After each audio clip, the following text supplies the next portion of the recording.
उता उभिएको छ यहाँ भिडियो हो दाजु हाम्रो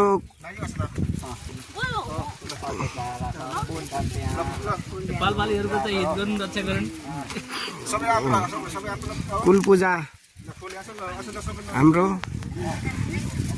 सत्यवती 2 चेमी गुल्मी